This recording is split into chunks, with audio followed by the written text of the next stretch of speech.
ألا إن أولياء الله لا خوف عليهم ولا هم يحزنون صدق الله العظيم وصدق رسوله النبي الأمين الكريم والحمد على ذلك لمن الشاهدين والشاكرين والذاكرين والحمد لله رب العالمين آمين.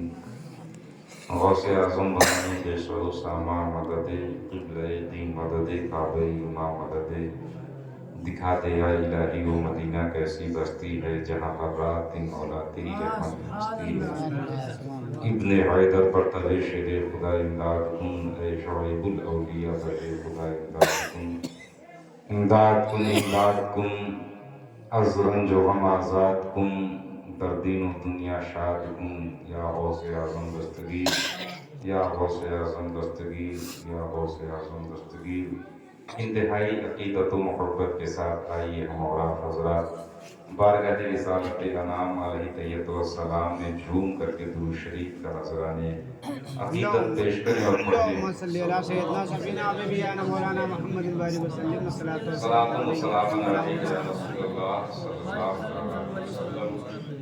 یقیناً آپ تمامی حضرات لائق مبارکباد ہیں کہ ایک کے اوپر رات گزر چکی ہے اور ہم اور آپ حضرات جشن غوث الورا میں اپنے آپ کو شریک کیے ہوئے ہیں سید صاحب کی سرپرستی میں. دعا ہے رب قدیر کی بارگاہ میں کہ جس محبت و عقیدت کے ساتھ آپ نے سرکار بڑے پیروں کے پیر روشن ضمیر سرکار عبدالقادر جیلانی بغدادی علیہ رحمت الرضوان کی بارگاہ میں یہ محبت لائٹوں کے ذریعہ قمقموں کے ذریعہ ہر ایک اعتبار سے پیش کیا ہے. مولا تعالیٰ اپنے حبیب صلی اللہ علیہ وسلم کے صدقے میں جس طریقے سے یہ راستے مہک رہے ہیں اور اجیارہ ہوا ہے مولا تعالیٰ ہماری زندگیوں میں اجالا فرما دے. مولا تعالیٰ جو اس دنیا سے گئے ہیں خوش عقیدہ مسلمان ان کی قبروں کو اجالا کر دے. تھوڑی دیر کے لیے میں بھی آپ تمامی لوگوں کے سامنے حاضر آیا حالانکہ یہ وقت تقریر سننے کا نہیں بلکہ تقریر کھانے کا ہے. بڑی محبت و عقیدت کے ساتھ دعوت دی گئی تھی اور بڑی ہی ادب و احترام کے ساتھ بہت اچھے وقت میں آپ کے سامنے پیش بھی کیا گیا. دعا ہے رب قدیر کی بارگاہ میں جو باتیں ہمارے علماء کرام شعراء اسلام بیان کیے ہیں پڑھے ہیں ہم نے سنا سنایا ہے اللہ سب کو قبول فرمائے. جن جن لوگوں نے دامے دل میں قدم سخن محفل نور کو رچانے بسانے میں حصہ لیا ہے مولا تعالیٰ سب کی محبت کو قبول فرمائے. یہ وقت تو صرف دعاؤں کا ہی ہے کیوں ناظم صاحب بولیے لگا ہے سبحان اللہ بولا بھائی کہ تھک گئے سنا صحیح سر مشتاقی ماں کو ماحول دیکھ کے میرے ذہن میں اتنی ہی بات لائی کہ کرسی خطابت پر پہنچنے سے پہلے سادات کی قدم بوسی کی جاتی ہے. مشتاقی ماں تھوڑی دیر اگر آپ لوگ بیداری کا ثبوت پیش کرنا چاہیں تھوڑی دیر میں بھی بڑی دور سے آیا حالانکہ مجھ کو ٹائم جو ہے 10 سے 11 کے بیچ میں دے دینا چاہیے تاکہ میں بھی اپنے ٹائم سے اسکول پہنچ جاؤں ڈیوٹی بھی دینی رہتی ہے. اگر ٹائم ہو آپ کے پاس تھوڑی دیر تو محبت سے سبحان اللہ کہے ماشاء اللہ. اور اکثر و بیشتر یہ ہوتا ہے کہ اس علاقے میں جب میں آتا ہوں تو ایک موضوع ہوتا ہے ذہن سے صاحب لیکن آج تک جو میں سوچ کر کے اس علاقے میں آیا کہ میں یہ گفتگو کروں گا وہ گفتگو ہو ہی نہیں پائی میں بھی کچھ سوچ کے آیا تھا کہ آج سرکار بڑے پیر روشن ضمیر سیدنا شیخ عبدالقادر جیلانی بغدادی علیہ رحمت الرضوان کے حوالے سے چند باتیں عرض کروں گا لیکن بس معاملہ یہ ہے کہ اب سمجھایا جائے کتنی ٹائم سمجھایا جائے. یہ تقریر سننے کا نہیں کھانے کا ٹائم. میں آپ کو چند باتیں آپ کے سامنے گوشت گزار کر رہا ہوں. عاطف رضا بابو آئے ہیں، انعام زیادہ پائے ہیں آج، ہے نا، اور مدرسے کے اراکین بھی آئے ہوں گے، ہے نا. مدرسے کے تعلق سے کچھ گفتگو پڑھنے لکھنے کے تعلق سے ہو جائے تاکہ کچھ معاملہ بنے. آج ہر ایک گاؤں میں ہماری مائیں بہنیں بیٹھی بڑی شانتی کے ساتھ، یہ پہلی مرتبہ ہے، یہ ایک کرامت ہے بڑے پیر کی، ان کے محفل کی، کہ آج عورتیں خاموش بیٹھی. وہ اس احتیاطی سوچا تمہیں ای جو میں ایک ہڈی مولوی کہاں سے آئے گی. ہو سکتا ہے تھوڑی دیر حیران پریشان بیٹھ گئے، بس میں نے ایسے ہی کہہ دیا تھا اس کو دل. سرکار بڑے پیر روشن ضمیر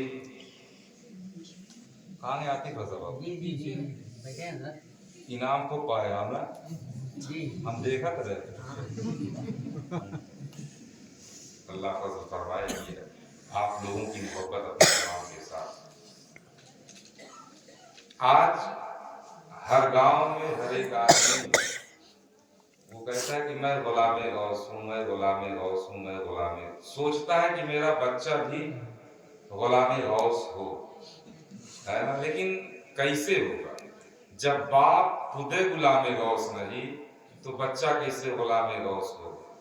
ابھی تقریر یہاں پر سن رہے ہیں، صبح کھراٹے مار کر کے سوئیں گے. حالانکہ سرکار بڑے پیر روشن ضمیر کی زندگی کو دیکھو، کس اعتبار سے آپ نے عبادت الہیہ کیا ہے. میں آپ کو بتاؤں اے مسلمانوں، ایک نوجوان جو روزے سے، جو آج ہم اپنے گھر میں اپنے آپ کو اپنے محلے میں غلام غوث ثابت کر رہے ہیں، ذرا دیکھیں ہم کس حد تک غوث اعظم کے والدین کی زندگی کو دیکھو. غلام غوث بننا بڑا آسان نہیں ہے، بڑا آسان بھی. ایک نوجوان روزے کی حالت میں ہے، اپنی توجہ میری جانب تھوڑی دیر جو موقع ہے، موقع کو غنیمت شمار کیجیے. ایک نوجوان روزے کی حالت میں ہے، کئی روز سے فاقہ ہے، لیکن روزے سے دریا کے کنارے وہ جا کر کے لیٹ گئے. جسم میں طاقت نہیں کہ کس اعتبار سے اٹھیں گے، کہاں سے ہم افطار کا انتظام کریں گے.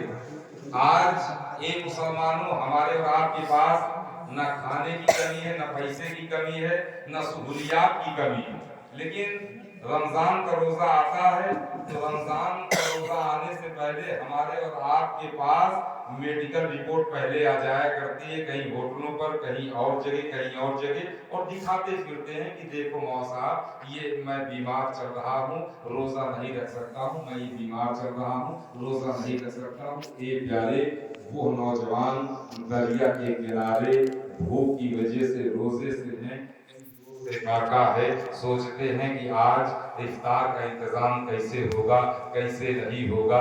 یہ پیارے مغرب کا وقت ہوتا ہے، سوچتے ہیں افطار کا انتظام نہ ہوگا تو دریا کے پانی کو پی کر کے افطار کیا جائے گا. اسی طریقے سے اٹھتا ہے وہ نوجوان، دریا کے قریب جاتا ہے، دیکھ رہا ہے کہ ایک خوبصورت، ایک بڑا ہی پیارا سیب، ایک بڑا خوشنما سیب بہتا ہوا چلا آ رہا ہے. وہ نوجوان سیب کو لیتا ہے، کھا لیتا ہے، اور جیسے ہی کھاتا ہے، اے پیارے، جیسے ہی کھاتا ہے، دل نے کہا کہ یہ سیب کس کا تھا؟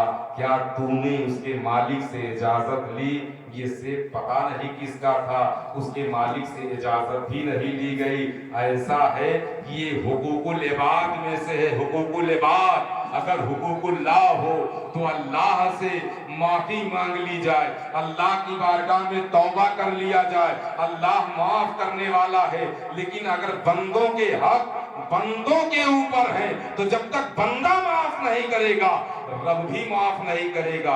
اے پیارے، یہ سوچتے ہوئے وہ نوجوان دریا کی طرف بڑھتا، دریا کے کنارے ہوتا ہوا اے مسلمانوں باغ کی تلاش میں جاتا ہے. دیکھتا، بیٹھے رہو، بعد میں جو ہے جس کو جتنا دینا ہوگا، ہے نا. دیکھتے ہیں کتنی محبت ہے آپ. جس کو جتنا دینا ہوگا وہ بعد میں دے دے گا. صرف بات سن لو گیا, صرف بات. یہ مدرسے کا جلسہ ہے ماشاءاللہ الحمدللہ, لیکن آج مدرسے کا جلسہ کس انداز میں ہونا چاہیے, وہ علمی فکر پر ہونا چاہیے, اراکین کو سمجھنا چاہیے علمی فکر. کوئی ضروری نہیں کہ 1 بجے 1:30 بجے 2 بجے تک جلسے چلیں. یہاں نعتیں بھی ہوں اور سرکار کی باتیں بھی ہے نا, حدیث پاک بھی پڑھی ہے. یہ پیارے, یہ مدارس ہے, یہ مدارس دین کے قلعے ہیں, قلعے محل.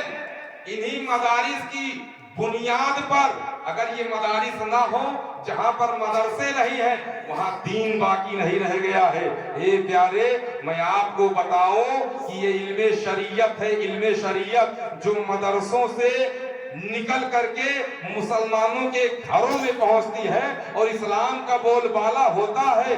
پیارے, حدیث پاک میں آتا ہے, میرے سرکار ارشاد فرماتے ہیں کہ میرا جو ایک امتی ایک مسئلہ معلوم کرنے کے لیے کسی عالم دین کے پاس جاتا ہے تو اللہ ہر ایک قدم کے بدلے میں اسے 1 سال کی نماز نفل کا ثواب عطا کرتا ہے. 1 سال کی نماز نفل کا ثواب عطا کرتا ہے. اور پیارے, میں آپ کو بتاؤں کہ یہ ہندوستان ہے, ہندوستان میں سرکار غریب نواز علیہ الرحمت والرضوان تشریف لائے ہندوستان میں, تو نہ وہ تو بم لے کر کے آ رہے ہیں, نہ بارود لے کر کے آ رہے ہیں, نہ توپ لے کر کے آ رہے ہیں, نہ ہتھیار لے کر کے آ رہے ہیں, نہ فوج لے کر کے آ رہے ہیں, نہ سپاہ لے کر کے آ رہے ہیں. آپ تاریخ کا مطالعہ کرو, خدا کی قسم ہندوستان میں ہمارا اور آپ کا خواجہ آ رہا ہے, نہ تو تیر و تلوار لے کر کے آ رہا ہے, نہ فوج و سپاہ لے کر کے آ رہا ہے. خدا کی قسم ہمارا اور آپ کا خواجہ ہندوستان میں آ رہا ہے تو علم مصطفیٰ لے کر کے آ رہا ہے, علم شریعت لے کر کے آ رہا ہے. اور جب ہندوستان میں میرے خواجہ نے علم شریعت کو پھیلایا ہے, تاریخ گواہ ہے, 90 لاکھ غیر مسلموں نے اسلام کا کلمہ پڑھا. 90 لاکھ غیر مسلموں نے اسلام کا کلمہ پڑھا. آج پیارے, ہم اسی علم دین سے دور ہوتے نظر آ رہے ہیں, اسی علم دین سے دوری مت بناؤ پیارے. مدرسے سے قربت بناؤ, مدرسے میں آؤ, مدرسے کی حالت کو دیکھو, مدرسے میں اپنے بچوں کو بھیجو. فلسطین آپ کو یاد نہیں رہ گیا؟ آج ہم جشن غوث الورا منا رہے ہیں نا, سرکار صلاح الدین ایوبی علیہ السلام. کون ہے یہ؟ سرکار غوث پاک رضی اللہ تعالی عنہ کے مدرسے نظامیہ کے پروردگار. اور جب فلسطین آپ نے آزاد کروایا ہے تو فلسطین ان فوجیوں میں, مجاہدین میں جو آدھے مجاہدین تھے وہ مدرسہ نظامیہ یعنی غوث پاک کے مدرسہ کے فارغ التحصیل طلبہ میں تھے. آج بھی مسجد اقصی پکار رہی ہے, کہاں ہے قادری مجاہدین, کہاں ہے قادری مجاہدین. اور یہ قادری مجاہدین بیٹھے ہوئے ہیں نماز چھوڑ کر, یہ قادری مجاہدین بیٹھے ہوئے ہیں تلاوت قرآن چھوڑ کر, یہ مجاہدین بیٹھے ہوئے ہیں عیاشیوں میں مبتلا ہو کر. ایسے ہی مسجد اقصی آزاد ہوگی. اے پیارے, میں کہیں دوسری طرف نہ چلے جاؤں, بات بڑی لمبی ہو جائے گی. وہ نوجوان وہ باغ ڈھونڈتا ہوا جا رہا ہے, باغ مل جائے. باغ ملا, جب باغ کے اندر گئے تو دیکھا کہ چند لوگ جو ہے باغ کی رکھوالی کر رہے. پوچھا کہ باغ کا مالک کون ہے؟ کہا باغ کا مالک. کہا کہا باغ کا مالک وہ دیکھو سامنے ایک حویلی کٹیا ہے, کٹیا کے اندر اس باغ کا مالک وہ شیخ طریقت ہے, وہ اللہ والے, وہیں پر ملاقات ہوگی. وہ نوجوان اس محل کے اندر جاتا ہے, ایک کٹیا ہے, لیکن کٹیا میں دیکھتا ہے کہ انوار الہی کے تجلیات روشن ہے, انوار الہی برس رہی ہے. اے پیارے, وہ نوجوان کٹیا کے دروازے پر کھڑا ہوا تو کیا دیکھتا ہے کہ وہ مرد درویش, وہ مرد حق, وہ اللہ کا نیک بندہ اللہ اللہ کی صدائیں بلند کر رہا ہے, اللہ اللہ کی صدائیں آ رہی ہیں. وہ نوجوان کھڑے ہو کر کے سلام پیش کرتا ہے. مرد درویش نے نگاہوں کو اٹھایا, اور جب نگاہوں کو اٹھایا تو اس نوجوان کو دیکھا, پوری ان کی جیونی کو پڑھ ڈالا اس مرد درویش نے. مرد درویش باہر آیا, پوچھا کون؟ کہا میں فلاں ہوں. کہا کس لیے آئے ہو؟ کہا سرکار میں نے سنا کہ وہ باغ آپ کا. کہا باغ تو میرا. کہا سرکار بغیر پوچھے بغیر اجازت کے آپ کے میں نے آپ کے باغ کا ایک سیب کھا لیا. ایک سیب کھا لیا. یہ حقوق العباد میں سے ہے. سرکار آپ مجھ کو معاف کر دیں یا کوئی سزا دینا چاہیں تو سزا دے لیں. اسی دنیا میں سزا پا لینا بڑا آسان ہے, میدان محشر کے لیے چھوڑ دینا بڑا سخت ہے. سرکار اگر سزا دینا چاہیں, آج ہم کتنے جنے کے کھیت زمین جائیداد روپیہ پیسہ کچھ نہیں ہے تو ایک دوسرے کے گالی دے تماچے مارے. یہ حقوق العباد میں سے ہے پیارے. یہاں پہ جتنی گنڈائی دکھانا چاہو دکھا لو, جتنا اپنے پریوار کا پاور دکھانا ہو دکھا لو. بالکل حقیقت بات. کہتے ہیں نا میرے پاس اتنی لاٹھی ہے, یاد رکھنا اللہ کی لاٹھی بے آواز ہوا کرتی ہے. آپ پریوار کی بنیاد پر کسی کو دبا رہے کچل رہے. اے پیارے یہ حقوق العباد میں سے جب تک وہ بندہ معاف نہیں کر دے گا نا, رب بھی معاف نہیں کرے گا. اے مسلمانوں غور کرو. وہ نوجوان کہتا سرکار آپ کے باغ کا ایک پھل ایک سیب میں نے کھا لیا بغیر پوچھے. جو سزا دینا چاہیں. کہا نام کیا ہے؟ کہا نام یہ. کہا نسب دیکھا تو سرکار امام حسن تک متصل. حسنی متصل. وہ بزرگ کہتے ہیں شیخ عبداللہ سومئی معافی تو نہیں ملے گی. کہا معافی نہیں ملے گی تو سزا بتائیں. کہا دو شرط. کہا کون سی دو شرط ہے؟ کہا سب سے پہلی شرط یہ ہے کہ تم کو میرے باغ میں 12 سال باغبانی کرنی پڑے, رکھوالی. سیب کیٹھی کھائے ہیں؟ ایک. اور رکھوالی کے سال 12 سال. ہم کو ایک دوسرے کے کھیت ایک جندھری کے ہوگے کھیت ایک مٹر دیکھ نہ پاؤ گے, یا جائے تو مونگ پھلی کی دکان ہو تو مونگ پھلیے نکال لی بغیر پوچھے ہوئے. یا ہماری ماں اور بہنیں بکری وغیرہ چرانے جاتی ہیں یا گھاس وغیرہ تو دیکھتے ہیں ادھر ادھر کوئی گھسی میں کچھ نہ کچھ حساب کتاب بنائے لے. کوئی تو نہیں لیکن احکم الحاکمین ضرور دیکھ رہا. وہ مالک یوم الدین تو ضرور دیکھ رہا. وہ دیکھ رہا کس کی نگاہوں سے بچے ہوتے. اے پیارے غور کرو. کہا 12 سال باغبانی. سوچا 12 سال تو بڑے کم ہیں, اسی دنیا میں سزا پال لو چھٹی مل جائے گی. کہا منظور. 12 سال تک باغبانی کرتے 12 سال کا عرصہ ہوا. شیخ طریقت آئے. کہا نوجوان کہا نوجوان کہا میں یہ چاہتا ہوں تھوڑی دیر میں یہ چاہتا ہوں کہ آج میری طبیعت کہہ رہی ہے کہ باغ کا میٹھا رسیلا لذیذ پھل کھاؤ. نوجوان جو سب سے بہتر پھل ہو میٹھا لذیذ رسیلا وہ پھل توڑ کر کے لے آؤ. وہ نوجوان پھل توڑ کر کے لے آئے.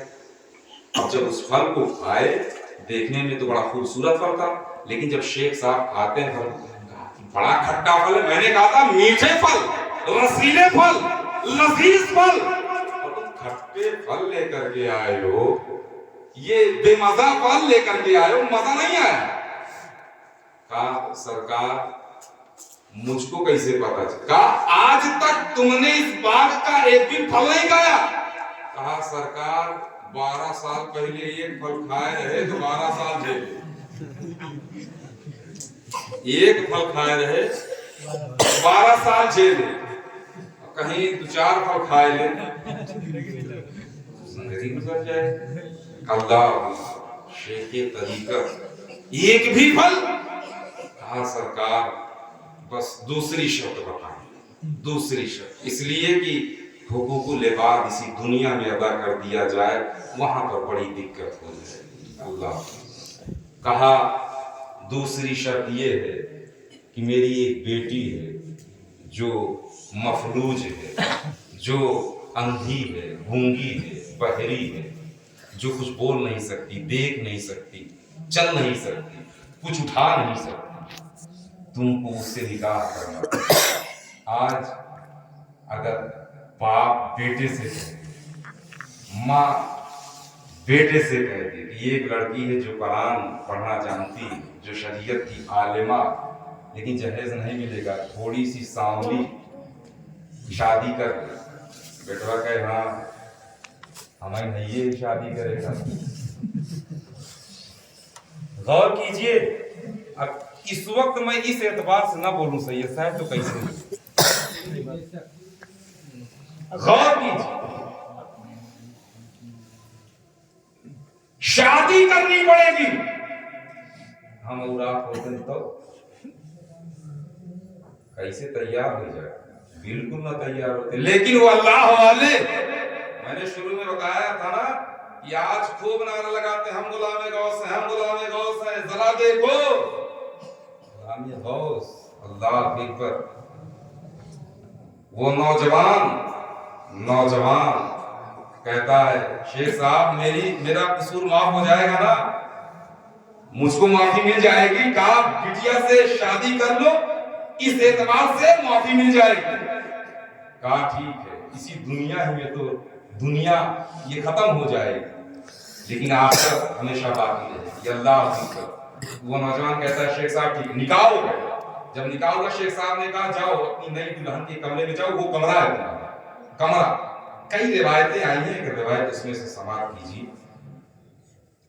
وہ نوجوان اپنی نئی نویلی دلہن کے کمرے کی طرف جاتا ہے، جو روایت میں نے پڑھی سنی ہے، دستک دیا دروازے پر، جب دستک دیا دروازے پہ تو چلنے کی آواز آئی، کنڈی کھلنے کی آواز آئی، دروازہ کھلا، نوجوان نے دیکھا کہ دروازہ کھلا تو سلام کیا، سلام جب کیا تو جواب دینے کی آواز آئی، الٹے پاؤں نوجوان شیخ عبداللہ سومئی کی بارگاہ میں آئے، سرکار آپ نے غلط ایڈریس دے دیا تھا، وہ میری وائف میری دلہن کا کمرہ نہیں ہے، کہا نہیں تیری دلہن کا کمرہ ہے، جاؤ، کہا سرکار آپ نے تو کہا تھا کہ وہ لولی ہے، لنگڑی ہے، اندھی ہے، گونگی ہے، بہری ہے، سرکار جب میں وہاں گیا میں نے دستک دیا، آواز دی